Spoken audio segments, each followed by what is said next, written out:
안정화되기를 기도합니다. 주님이 최초로 세우신 이 지구가 깨끗하여지고 평화로운 세계가 되어 우리들의 후손들이 마음 놓고 살아갈 수 있는 세계가 될 수 있기를 간절히 기도드립니다. 주님이 사랑하여 주신 행복한 교회를 위해 기도합니다. 교회의 모든 행사들이 순리대로 잘 마무리되게 하여 주시고 또한 성도들이 계획한 모든 일들이 주님의 뜻 안에서 이루어지게 하옵소서. 또한 이웃을 잘 섬기며 봉사하는 교회, 아름다운 교회, 선교하는 교회, 또한 각자의 자리에서 최선을 다하는 성도들이 되기를 간절히 소망하며 기도합니다. 우리 교회 몸이 아프신 분들을 기억하여 주시옵소서.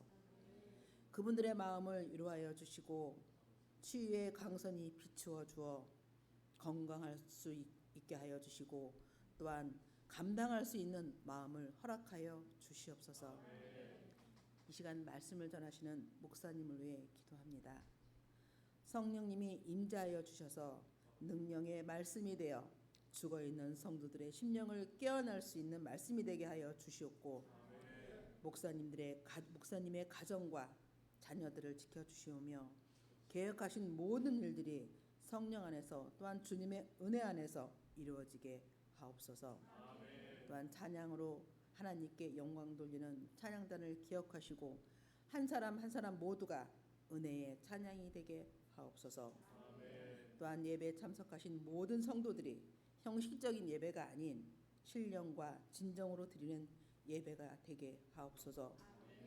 믿음의 조상 아벨처럼 하나님께 드리는 예배가 하나님 나라에 연락되게 하시고 오늘 주시는 말씀을 가지고 한 주간 승리하고 회개하지 않는 삶을 살 수 있는 시간이 되게 하옵소서.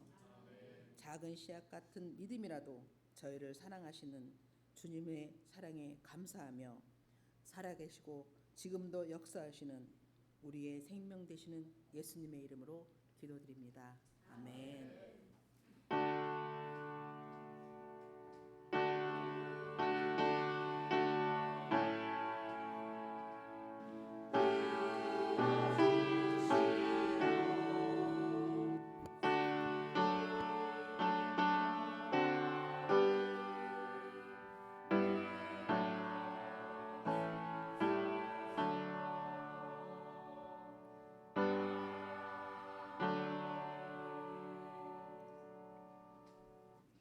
우리 서로 인사하겠습니다. 주의 이름으로 사랑하고 축복합니다. 행복한 예배 시간 되세요. 네, 여러분 교회 소식은 주보를 참조해 주시길 바라고요. 오늘은 구역 지도자 수련회가 있습니다. 1시에 시작됩니다. 구역 지도자님들은 구역장, 부구역장님들은 여러분 기억하시고 여러분 숙제 잘 해가지고 오시길 바랍니다. 나머지 광고는 여러분 주보를 참조해 주시길 바랍니다. 오늘 김태미 전사님은 오늘 휴가이십니다. 그래서 안 보이실 거예요. 여러분 어디 가셨냐고 묻지 마시고 주보를 보시고 휴가구나 잘 다녀오시길 그리고 몸과 마음이 잘 회복되어 오시길 여러분 기도해 주시기를 바랍니다. 여러분 주보를 보시면 이 왼쪽 편에 사진들이 많이 올라와 있어요. 지난주 청소년부, 청년부 수련회를 갔다 온 사진들을 올려놓았습니다. 여러분이 함께 기도해 주시고 후원해 주셔서 풍성한 잔치가 되었습니다. 감사를 드립니다. 이 시간 자리에서 일어나셔서 찬송가 39장 1절과 2절 부르시며 준비하신 예물을 드리겠습니다.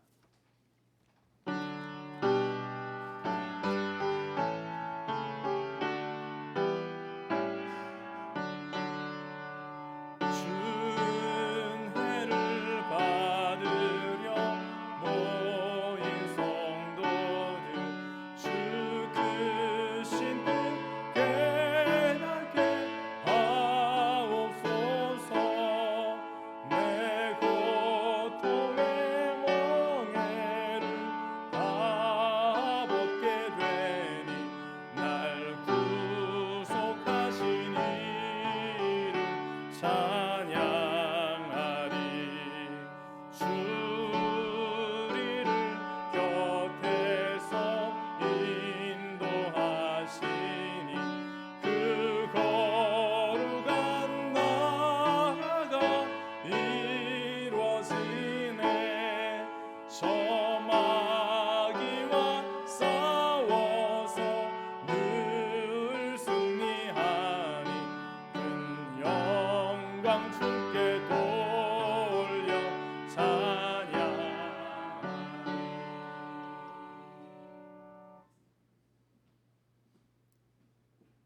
좋으신 하나님, 거룩한 주일을 맞아 주의 전에 나와 함께 예배할 수 있도록 부르신 은혜에 감사를 드립니다. 주일 예배를 기억하며 주정의 예물을 하나님께 올려드리고 한 주간의 감사의 제목과 소원을 담아 감사의 예물을 올려드립니다. 우리의 삶의 주인이 하나님이심을 믿고 고백하며 10의 1조를 올려드리고 잃어버린 영혼들의 구원을 위하여 선교 예물을 올려드립니다. 또한 우리의 간절한 소망과 소원이 있어 소원의 예물과 목적이 있어 목적의 예물을 올려드립니다. 하나님, 드려진 예물을 받으시고 이 예물이 쓰이는 곳마다 잃어버린 영혼들이 구원받아 하나님의 나라가 확장되어지는 은혜를 허락하여 주옵소서. 물질이 필요한 자들에게는 물질의 복을 허락하여 주시고 아버지는 건강이 필요한 자들에게는 건강의 복을 허락하여 주옵소서. 하나님, 마음이 눌린 자, 염려가 가득한 자, 하나님 관계가 어려운 자 모든 이들 가운데 함께하여 주셔서 예배를 통해 회복과 치유의 놀라운 능력들이 임하는 은혜의 시간들 되게 하여 주옵소서. 주의 전에 오고 싶지만 몸이 연약하여 올 수 없는 이들이 있고 상황이 여의치 않아 오지 못하는 이들도 있습니다. 그들이 어디에 있든지 그들을 기억하여 주시고 우리의 가족과 우리의 모든 하나님 지인들을 기억하여 주셔서 언젠가 함께 예배할 수 있는 은혜의 날들이 오게 하여 주옵소서. 우리의 모든 것 주께 맡겨드리며 살아계신 예수님의 이름으로 간절히 기도합니다. 아멘. 이 시간 신명섭 형제님 나오셔서 성경 봉독 후 할렐루야 찬양대 찬양을 하나님께 영광 돌리겠습니다.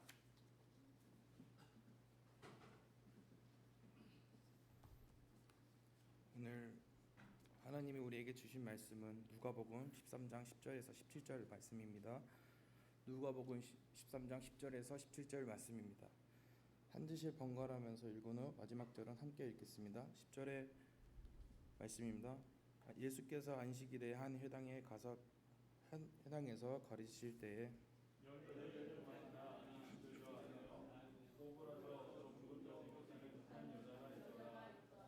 예수께서 보시고 불러 이르시되 여자여 내가 내 병에서 놓였다 하시고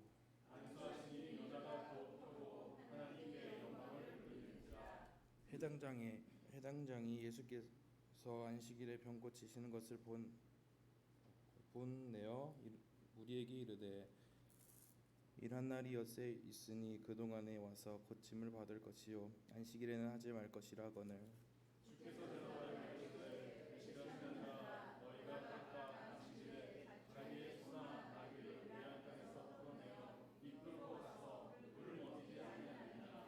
그러며 18해 동안 사탄에게 매인 바 돼 이 아브라함의 딸을 안식일에 매임에서 부는 것이 합당하지 아니하냐.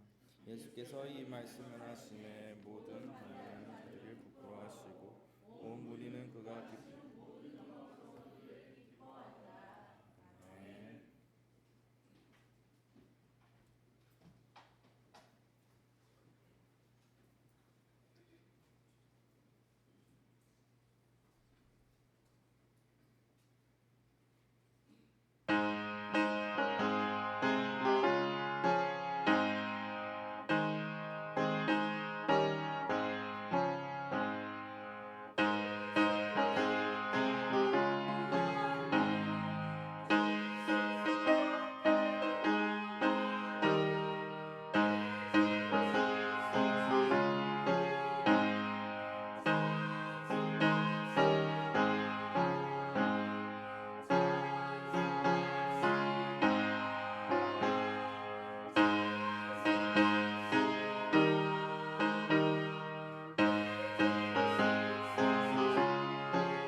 귀한 찬양 감사합니다. 우리 박수하겠습니다.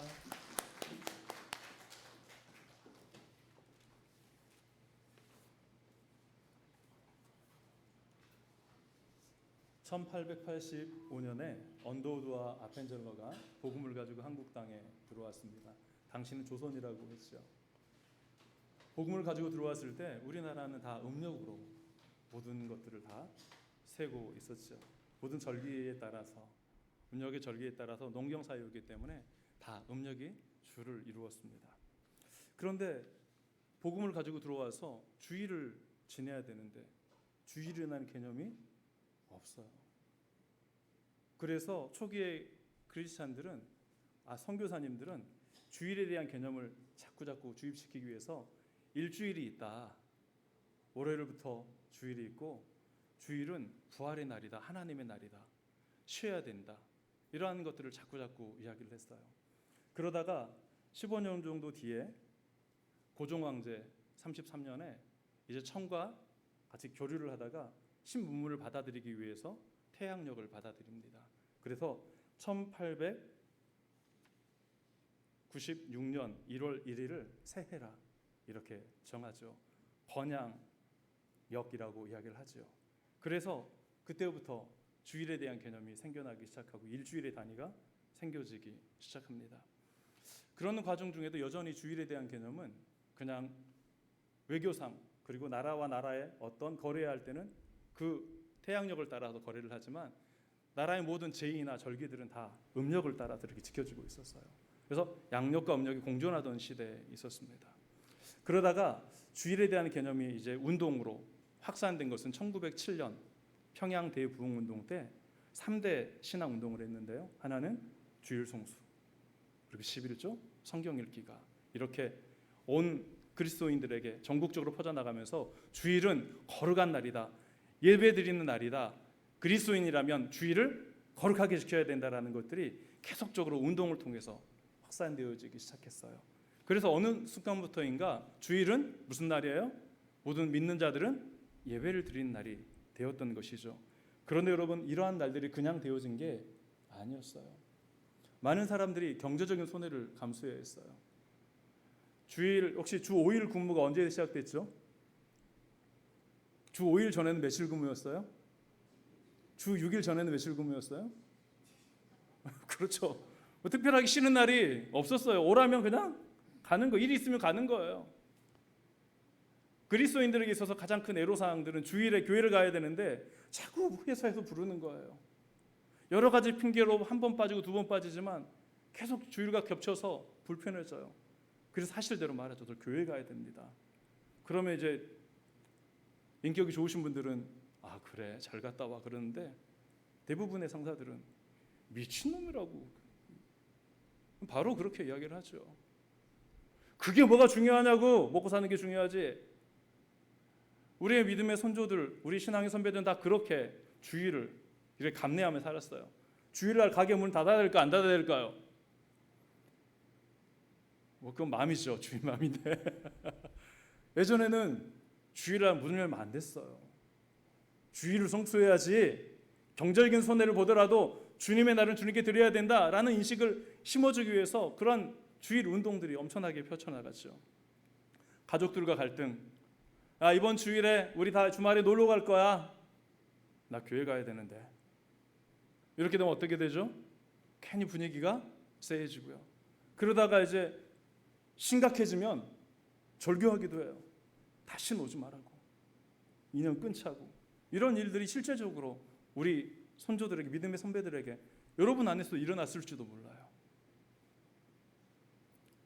그 신앙의 주일을 성수하기 위해서 일제강점기에는 여러분 신사참배와 더불어 주일에 교회 가는 사람들을 눈여겨보았다가 엄청나게 해코지를 하고 엄청난 불이익을 주었어요. 산업화 시대에도 마찬가지였죠. 아까 말했던 주 5일, 6일, 7일 이전에는 다 일주일 내내 일했어요. 주야간이 어디 있어요. 그냥 나오라면 나가고 일하라면 일하고 끝내기 위해서는 그냥 쉬지도 않고 열심히 일했던 것이죠. 그런데 주일을 쉬기 시작하면서 회사에서는 불이익이 생겨서 저 사람 교회 다니는 사람이래. 주일에 쉰대. 저 사람 업무에서 배제시켜. 승진시키지 마. 실질적인 이런 불이익들을 몸으로 감내하면서 주일을 송수했던 것이죠. 그래서 주일에 교회에 가서 예배를 드리는 사람은 어떤 사람이에요? 크리스찬이에요. 기독교인이에요. 안식일에 회당에 가서 예배를 드리는 사람은 어떤 사람들이에요? 유대인이에요. 여러분, 사람들의 뇌리 속에 이러한 생각이 다 굳어져 있는 것이죠. 일제시대에 교회를 갑니다. 그리고 예배를 드립니다. 예배는 한글로 드릴까요? 일본어로 드릴까요? 일제시대 때 교회 가면 어렵습니까? 제 질문이. 한글로. 성경을 한글로 읽고요. 설교를 한글로 합니다. 뭘 끼워줘요? 언어를 통해 민족의 어를. 그리고 우리는 깨어 있어야 된다. 하나님이 우리에게 독립을 주실 것이다. 그래서 일제시대에 교회에 가서 예배를 드리고 함께 공동체를 이루는 것은 마치 애국자와 같이 느껴졌던 것이죠. 민족의 어를 가슴에 품고 이 말을 잊지 않고 글을 잊지 않기 위해서 끊임없이 공부하고 노력하고 교육하고 계몽하고 이런 모든 일들이 교회를 통해서 이루어졌어요. 일제시대 교회 예배, 이것은 마치 그리스도인 정체성이자 한민족의 정체성, 한국을 지켜야 된다는, 우리 대한민국을 지켜야 된다는 그런 마음들이 녹아 있었다는 것이죠. 로마 제국 시대에 예수님이 태어나셨어요. 그리고 많은 유대인들은 안식일을 지키기 위해서 우리 조상들이 했던 것보다 훨씬 더 많이 죽어갔어요. 전쟁이 일어났어요. 전략을 짜는 전략가들이 야, 유대인들은 안식일에 싸움을 못한대. 언제 전쟁을 하러 갈까요? 엄청 쉽잖아요. 그죠? 전략을 그렇게 짜는 거예요. 유대인들 안식일에 칼을 들고 감히 싸우질 못해. 먼저 공격하지 못해요. 공격하면 뭐만 할 수 있어요? 방어만 가능해요. 이랬어요. 안식일에 규례가 그랬어요. 안식일은 하지 말 게 너무나 많았어요. 그래서 수없이 나라가 전복됐어요. 어느 순간 안식일에도 생명 위급하면 싸울 수 있다, 저항할 수 있다라는 안식일 규례가 바뀌었어요. 그 뒤로. 그러면서 안식일을 지켜가기 시작했어요. 로마 황제가 어느 날 칙령을 내려요. 칙령보다는 규례죠. 유대인들이 안식일을 지키는데 도와줘라. 징집하지 말아라. 법정 출두하지 말아라. 그날 세금을 받지 말아라. 그래서 안식일을 지킬 수 있도록 나중에 황제가 도와줍니다. 왜냐하면 이 안식일을 지키기 위해 끊임없이 반란이 일어났기 때문이에요. 정치적인 안정을 위해서 안식일을 지키도록 도와줘라 라고 아예 그냥 공식적으로 허락했던 것이죠. 그래서 예수님 당시에 안식일에 회당에 가서 예배를 드리는 것은 유대인으로서 정체성을 유지하는 가장 완전한 길이었어요. 그냥 안식일에 회당에 간다, 그건 아니고요. 유대인의 정체성을 지키고 하나님의 백성으로서 언젠가 독립할 그날을 꿈꾸며 유대인들을 통해서 하나님께서 다시 거룩 많은 민족들을 복음하실 것을 꿈꾸며 그들은 유대인 회당 안식일을 이렇게 지키며 살아갔던 것이죠. 10절의 말씀을 같이 읽습니다. 예수께서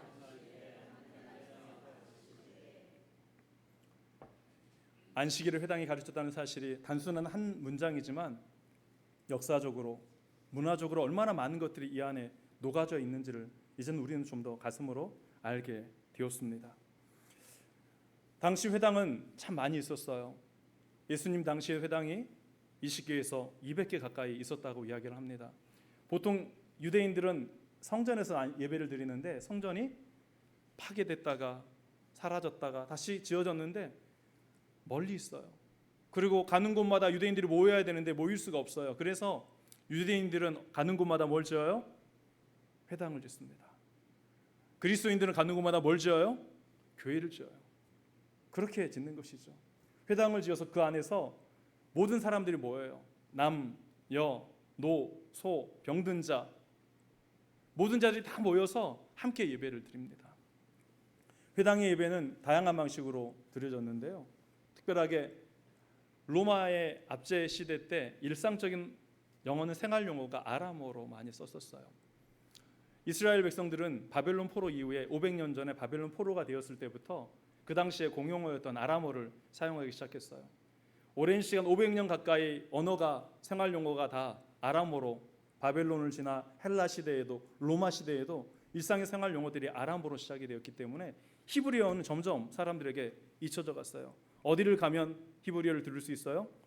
회당에서 안식일에 회당에 가야지만 하나님의 말씀을 히브리어로 들을 수가 있었어요. 그래서 안식일에 회당에 가는 것은 그 백성의 정체성을 유지하고 하나님 말씀을 원어로 듣는데 가장 유일한 공간이었던 것이죠. 회당에서 히브리어로 말하면은 누가 알아들어요? 그래서 번역자가 섰어요. 번역자는 히브리어를 아람어로 번역해 주는 사람이죠.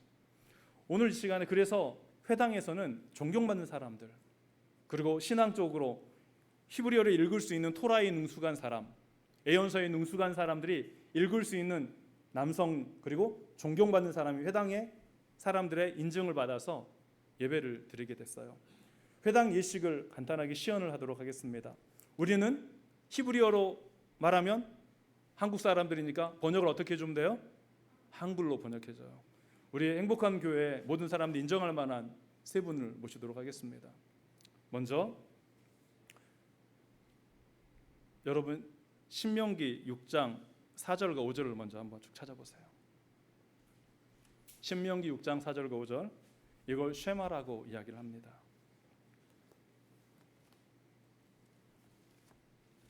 신명기 6장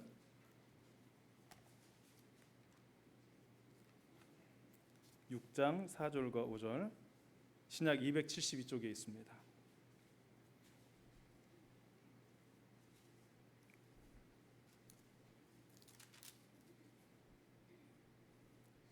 찾으셨어요?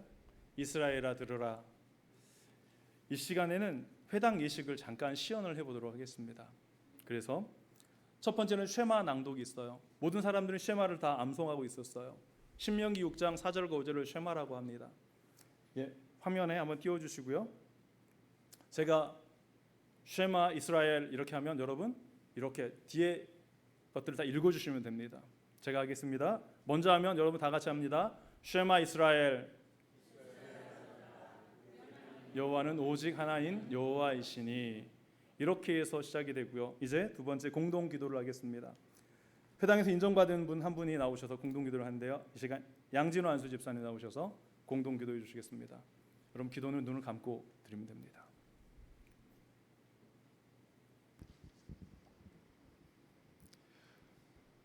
영원하신 하나님, 아브라함과 이삭과 야곱의 하나님이시여, 당신은 모든 역사를 주관하시며 당신의 백성 이스라엘을 영원히 사랑하신 분이십니다. 우리에게 지혜와 용기를 주시고 우리의 죄를 용서하소며 우리의 삶을 풍요롭게 하소서. 메시아의 오심을 통해 당신의 구원을 이 땅에 이루시고 혼란스러운 세상을 당신의 정의로 바로잡아 주시고 우리의 민족 이스라엘과 예루살렘을 회복하시고 이 땅에 샬롬을 허락하소서. 모든 영광을 홀로 받으실 주님의 찬송합니다. 아멘. 아멘. 이렇게 공동 기도를 하면 이 다음에 토라 낭독이 있습니다. 토라는 신동주 장로님 나오셔서 토라 신명기 5장 12절의 말씀을 낭독해 주시고 번역자로는 허준홍 집사님 해주시길 바랍니다. 샤모르에트 용 하사바트 메카톤소. 안식일을 지켜 거룩하게 하라. 아멘. 네, 들어가시면 되고요. 이어서 예언서 봉독 이사야 61장 1절 김은혜 장로님이 나오셔서 봉독해 주시겠습니다.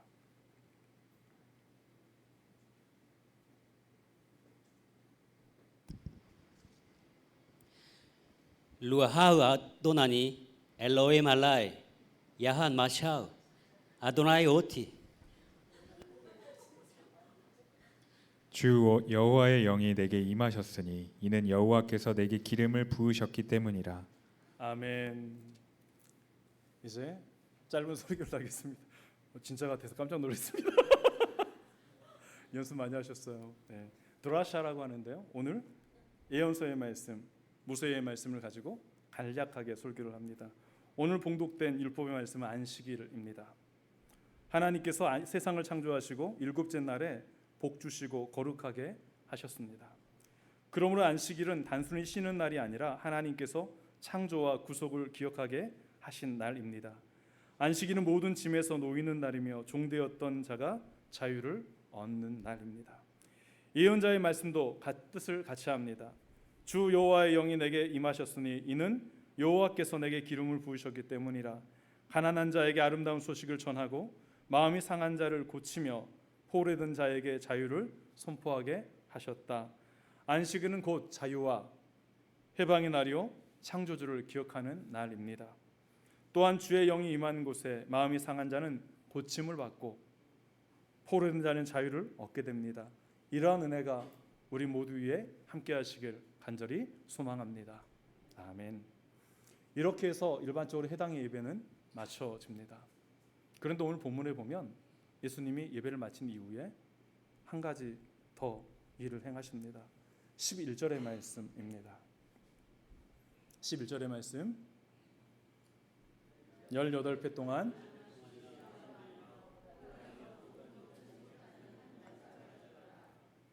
여러분 18회라는 말은 18년이란 말이죠. 18년간 만성질환으로 고통받는 여인이 있었습니다. 서서 걷는 것이 당연한데 사람들은 이 여인은 서서 걷는 것조차 힘들었던 사람이었어요. 유대 사회에서 이러한 질병은 흔히 하나님의 징계나 저주로 보았습니다. 주변 사람들은 눈길을 주며 이렇게 속으로 말하죠. 무슨 죄를 지었기에 저 여자는 점점 허리가 고꾸라지는, 허리를 펴지 못하는 그러한 형벌을 받고 있나? 종교적인 전통 안에서는 그런 사람들을 사탄의 매인자라고 말을 했고요. 하나님의 진노를 받은 자라고 인식을 했어요. 그런 낙인이 그 여인이 지나갈 때마다 사람들의 시선 속에서 이렇게 계속 찍히고 있었던 것이죠. 그런데 그 여인이 하지 않았던 게 있어요. 회당을 떠나지 않았어요. 안식일이 되면 어디를 찾아와요? 변함없이 몇 년간 지금 앓기 전에도 찾아왔지만 병이 생긴 이후 18년 동안 끊임없이 회당을 찾아와 구부러진 몸을 이끌고 예배를 드립니다. 비록 몸은 땅을 보고 있지만 여러분 마음만은 곳곳이 서서 하나님을 향하여 있었던 것이죠. 육체는 눌렸지만 여러분 몸은 마음은 점령당하지 않았어요. 주의 시선이 차갑더라도 하나님을 만나야 한다는 이 갈망이 회당으로 나오게 그녀를 이끌었던 것이지요. 고통과 낙인을 감수하면서 말씀을 듣고 예배하는 자리에 자신을 언제나 놓아 두었습니다. 12절입니다. 예수께서 보시고 불러 이르시되 여자여 내가 내 병에서 놓였다 하시고 여자가 예수님을 보지 않았어요. 그 여인은 언제나처럼 회당 한쪽 구석에 고개를 푹 숙이고 아멘 아멘하며 있었어요. 그것이 그녀의 회당에서 일상이었어요. 아무도 눈길을 주지 않아요. 그녀의 존재에 대해서 신경을 쓰지 않았어요, 사람들이. 그런데 예수님께서 말씀을 마치고 난 이후에 그 여인을 보셨고 그 여인을 부르십니다. 불렀다라는 말은 원어적으로 가까이 오게 했다라는 것이죠. 저 멀리 있는 우리 유한이가 기둥 옆에 있어요. 유한아 나와봐. 이렇게 하면 어떻게 돼요? 저 뒤에서 여인이 고개 허리를 숙이고 쭉 회중 앞으로 나오게 돼요. 그 시간이 그 여인에게 어떠한 시간이었을까요? 왜 예수님 나를 부르시지? 나오는데 사람들의 시선은 어때요? 회당에서 쭉 나온 기간 동안 예수님은 왜 저 여인을 부르시지? 사람들의 생각은 왜 저 여인을 부르시지? 그 여인의 생각도 왜 나를 부르시지? 나 조용히 예배드리고 가고 싶은데 이런 모습 보여주기 싫은데. 그런데 그 여인에게 이렇게 말씀하셨어요. 여자여 내가 내 병에서 놓였다. 18년 동안 병이 걸린 이후부터 주의 전에 나와 그녀가 갈망했던 단 한 가지 소망이 있어요. 하나님 예배당에 나와 하나님의 치유하심을 드리고 싶어요. 이러한 간절한 소망들을 누구에게도 말하지 못했지만 그녀는 몸으로 늘 회당에서 누구 앞에? 하나님 앞에 그 사실을 보여드렸던 것이에요. 하나님 소망이 하나님밖에 없어요. 하나님 나를 돕지 않으시면 나는 허리를 펼 수가 없어요. 그런데 그렇게 듣고 싶었던 그 말 한마디를 지금 누가 해주셨어요? 예수님이 여자여 내 병에서 내가 놓였다라고 말씀해 주신 거예요. 예수님 뭐라고 하셨어요? 놓였다라는 말을 하셨어요. 여러분, 놓였다는 말은 묶였다는 것이 먼저죠. 전제가 돼야 되죠. 예수님은 여인의 질병을 어떻게 보셨냐면 11절에 보면 18배 동안 귀신에 들려 앉으며, 귀신이 들렸다는 것, 이것은 뭐라면 연약하게 했다고 압제했다는 것을 이야기해요. 여러분, 성경에는 귀신 들린 사람들이 10명 나와요. 우리가 이전에 했던 거라사 광인은 쇠사슬 묶어놔도 어떻게 해요? 다 끊어버리고 불에 손을 넣어도 괜찮고 아무리 누가 붙들어도 모든 것들을 다 끊어버리고 결박을 풀고 자기 마음대로 그렇게 살았던 사람들이죠. 그런 사람, 귀신 들린 사람들은 점령당한 사람들이에요. 뭘? 몸과 마음을 완전히 점령당해버린 사람들은 귀신의 뜻대로 움직이는 사람이에요.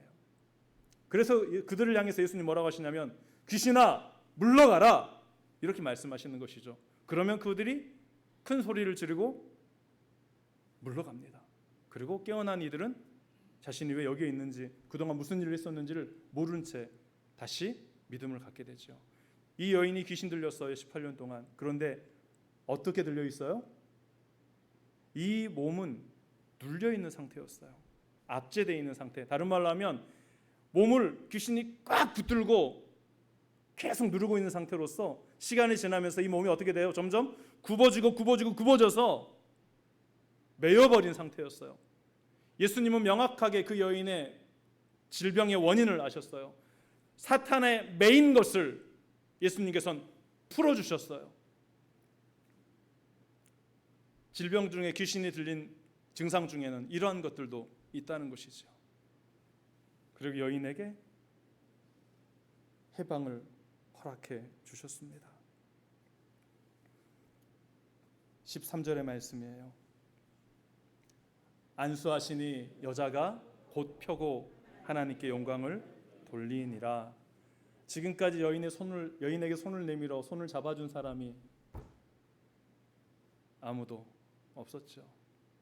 그런데 그 여인에게 손을 내밀어 머리에 안수하시고 친히 그 여인을 치료해 주셨어요. 땅만 바라보던 여인의 눈이 이제 하늘을 바라보게 되었습니다. 여인은 즉시 하나님께 영광을 돌렸어요. 여인의 영광은 찬양으로 이어지고 그 여인의 찬양은 기쁨으로 가득했죠. 이 이후에 여인의 삶은 어땠을까요? 안식이 되어지면 살아계신 하나님, 그 하나님 예배하기 위해서 예배당에 나와 마음껏 하나님을 찬양하며 예배하며 경배합니다. 여러분, 주일날 교회 오시는 여러분의 마음은 어떠십니까? 주일이 왜 이렇게 빨리 오지? 나도 모르게 열심히 살다 보면 주일이 금방 주일이에요. 예배를 드리고 나서 집에 가면 몸이 되게 피곤해. 주일날 예배만 드리면 피곤하네. 우리의 모습들이 무엇을 잃어버린 모습들이에요? 이런 말들은 우리는 다 여인과 같은 사람들이었어요. 죄에 매여 있는 사람들, 무엇인가에 얽매여 있어서 참된 자유를 누리지 못하고 하나님 주신 은혜를 누리지 못한 사람들이었는데 어느 날 하나님께서 나를 택하시고 구원하여 주셔서 모든 얽매인 것에서 풀어주시고 자유를 주셨어요. 우리를 하나님 자녀라 부르시고, 그리고 우리는 그 순간 하나님을 마음껏 예배하며 찬양했던 그 순간도 우리에겐 있었어요. 감격과 감사가 여러분 시간이 지나면서 사라져버리고 있다라고 하는 것은 우리의 신앙이 무엇인가에 점점 다른 곳으로 우리의 신앙이 가고 있다는 것을 의미해요. 우리의 신앙을 한번 점검해 보길 바랍니다.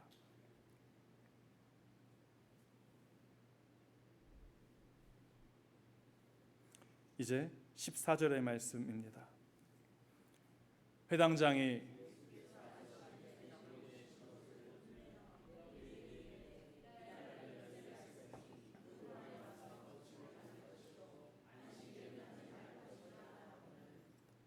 너무나 기뻐하고 있어요. 여인도 기뻐하고 찬양하고 있고 주변의 사람들도 깜짝 놀라서 하나님을 찬양하며 예수님의 능력을 이렇게 경배하고 있는데 회당장이 갑자기 나와서 찬물을 쫙 끼얹어 버립니다.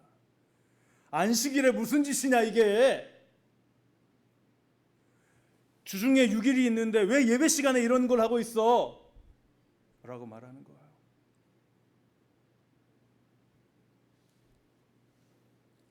그런데 여러분 사람들의 반응이 어땠으니까 이런 말을 하고 할까요? 사람들의 반응은 전혀 달랐어요. 사람 너무 기뻐했어요. 온 무리가 기뻐하였다라고 이야기를 하고 있거든요. 온 무리가 기뻐하고 많은 사람들이 와, 하나님의 임재가 여기 머무는구나. 예수 그리스도가 하나님의 능력을 가지고 계시구나. 저분이 메시아이시구나라는 사실을 깊이 있게 인식하고 있는데 회당장이 누구를 향해서? 예수님을 향해서 말하지 않아요. 여러분이 막 감격하고 있을 때, 우와 막 박수치고 있을 때, 우리가 너무 좋아하고 있을 때, 여러분 그렇게 하면 안 돼요. 이거 기뻐할 일 아니에요. 라고 말하고 있는 것이죠. 왜 이런 반응을 보였을까요? 여러분 안식일은 유대인들에게 정체성을 준다고 그랬는데 이 정체성을 지키기 위해서 규례를 만들었어요. 원래 안식일의 개념은 뭐예요? 창조하신 6대 이후에 7째 날 주님이 쉬셨던 것처럼 그 쉼을, 노동을 멈추고 일을 멈추고 누구를 기억하는 것이에요. 하나님의 창조의 섭리를 기억하고 그 안에 쉼을 얻으며 하나님을 예비함으로 하나님을 통한 은혜를 누리는 시간이 안식일이었어요. 그런데 일에 대한 개념들을 사람들이 점점 세분화시키기 시작해요. 세월이 흐르면서 수시까지의 하지 말아야 될 안식일 규례가 생겼어요. 그 중에 오늘 방금 예수님이 하신 그 일은 안식일 규례 중에 맞지 않는 일이었어요. 안식일 규례 중에 한 가지는 응급 환자는 치료 가능하지만 만성 질환자는 하면 안 된다. 이런 내용이 있었어요. 이 여인의 상태를 뭐라고 보았던 것이죠? 회당장은 만성 질환 몇 년 동안 알았기 때문에 18년 동안 알았기 때문에 만성 질환자였어. 응급 환자가 아니었어요. 여러분 회당장은 그 여인과 남남이에요. 그런데 예수님은 그 여인을 누구로 보셨어요? 아브라함의 딸, 언약의 백성. 여러분 자녀가 하루라도 그렇게 고통 가운데 있다면 부모는 그렇게 있을 수가 없어요. 회당장은 평생 동안 이런 율례를 지키며 규례를 지키며 회당을 지켜왔던 사람이었어요. 그래서 예수님의 행동은 불편하고 규례를 깨트리는 파격적인 행동이었어요.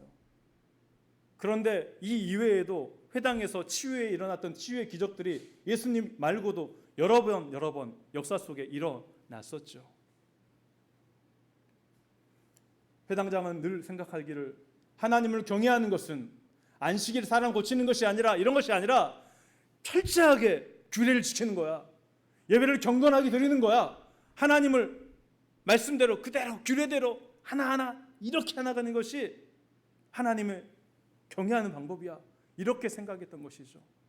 자신의 기준을 벗어났을 때 무리를 평가하고 누구를 평가해요? 예수님까지도 평가하고 정죄하게 되어져 버렸습니다. 회당장은 예수님의 기적을 보고도 기뻐하지 않았어요.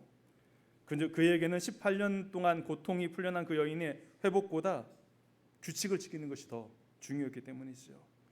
안식일은 사람을 위해 있는데 여러분 사람이 안식일을 위해 존재하는 것처럼 느껴졌던 것이죠. 예수님은 규칙이 아니라 누구를 보셨어요? 사람을 보셨어요. 안식일의 참된 의미는 무엇일까요? 안식일의 참된 의미는 하나님 안에 머무는 것이요, 하나님 은혜를 누리는 것이요, 또한 하나님의 치유하심을 통해 하나님을 더 깊이 만나는 시간이 안식일의 참된 의미라는 사실을 기억하시길 바랍니다. 예배는 바로 그러한 시간이에요. 하나님을 만나고 깊이 있게 교제하고 은혜를 받아 다시 회복하여 세상으로 나아가는 시간이 예배의 시간인 것이지요. 15절의 말씀입니다. 주께서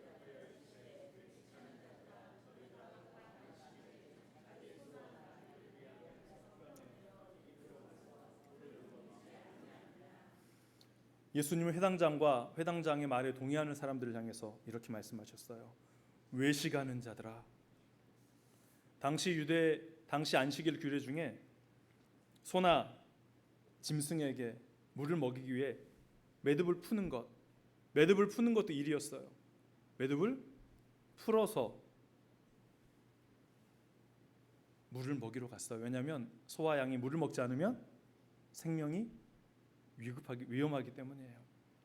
생명을 위해서 매듭을 푸는 건 허락됐어요. 그런데 방금 유대인들의 그 회당장의 이야기는 여인을 고쳐주는 건 안 된다는 것이에요. 그런데 예수님은 어떻게 말씀하시죠? 16절에 이렇게 말씀하십니다. 그러면 18배 동안 사탄에게 매임받은 이 아브라함의 딸을 안식일에 이 매임에서 푸는 것이 합당하지 아니하냐. 안식일 규례를 그대로 적용합니다. 누구에게 적용해요? 이 여인에게 적용해요. 사탄의 매임에 있는 이 여인을 풀어서 생명으로 인도하는 것이 더 합당하지 아니하나라고 말씀하시는 것이죠. 너무나 당연한 것이다 라고 말씀하고 계십니다. 예수님은 누구보다도 이 여인이 걸어왔던 18배 동안의 고통을 아셨죠. 땅만 보며 살아왔던 외로운 세월입니다. 사람들의 시선을 차갑게 맞아야 했던 그런 세월이었고요. 종교적인 낙인 속에서 하나님을 향해 마음을 지키기 위해 끊임없이 자신의 마음을 붙들었던, 믿음의 길을 가기 위해 노력했던 그 삶이었어요. 그 믿음의 길을 누가 기억해 주셨어요? 우리 주님이 기억해 주셨다는 것이죠. 그리고 안식일에 그녀를 해방시키시고 풀어주십니다. 그리고 예수님 여기에서 멈추지 않으셨어요. 육체적인 치유뿐만 아니라 그녀의 존재를 이제는 만방 앞에 드러내 주십니다. 여러분 혹시 아브라함의 아들이란 말 들어보셨나요? 아브라함의 아들들, 성경은 다 누구로 나와요? 대부분 다 아브라함의 아들들 이렇게 표현이 돼요. 아브라함의 자손이라는 표현이 돼요. 그런데 예수님께서 이 여인에게 누구라고 말씀하시냐면 아브라함의 딸이라는 말씀하십니다. 성경에 오직 한 곳에 나와요. 이곳밖에 나오질 않아요. 이 여인의 존재가 사람들에게는 잊혀져 버린 존재고 언약의 백성이 아닌 것 같은 존재지만 예수님께서는 이 여인을 향해서 너는 아브라함의 딸이야, 언약의 백성이야, 그리고 너에게 치유하는 이 과정은 하나님이 기뻐하시는 것이야, 이렇게 말씀해 주고 계시는 것이죠. 이제 여인은 몸이 고침뿐만 아니라 자신의 존재가 하나님 앞에 기억되어진다는 사실을 다시 한번 인식하게 되어졌습니다. 이제 마지막 말씀 17절의 말씀 보겠습니다. 예수께서 이 말씀을 하시고 모든 반대하는 자들을 부끄러워하고 온 무리는 그가 하시는 모든 영광스러운 일을 기뻐하시니라. 네. 더 이상 예수님 반대했던 무리들은 할 말이 없었어요. 예수님 말씀이 다 맞거든요. 그리고 정말 기뻐하려고 했다가 회당장이 뭐라고 해서 갑자기 마음을 숙이고 있던 모든 무리들이, 온 무리들이 이제 예수님이 하셨던 그 치유와 그 말씀을 이제 환호하며 기뻐하며 영광을 돌리고 있다는 것이에요. 여러분, 예배는 환희가 있어야 돼요. 우리 안에 하나님 말씀이 주시는 은혜가, 또한 예배 가운데 찬양과 기도와 예배의 모든 것들이 하나하나 주는 은혜가 우리 안에 환희처럼 터져 나와야 되는 것이죠. 그것은 누가 주는 것이 아니에요. 말씀을 받는 자들이 그것들을 받아내는 것이고 그것들 나의 것으로 받아들일 때 하나님께서 그것들을 허락해 주시는 것이죠.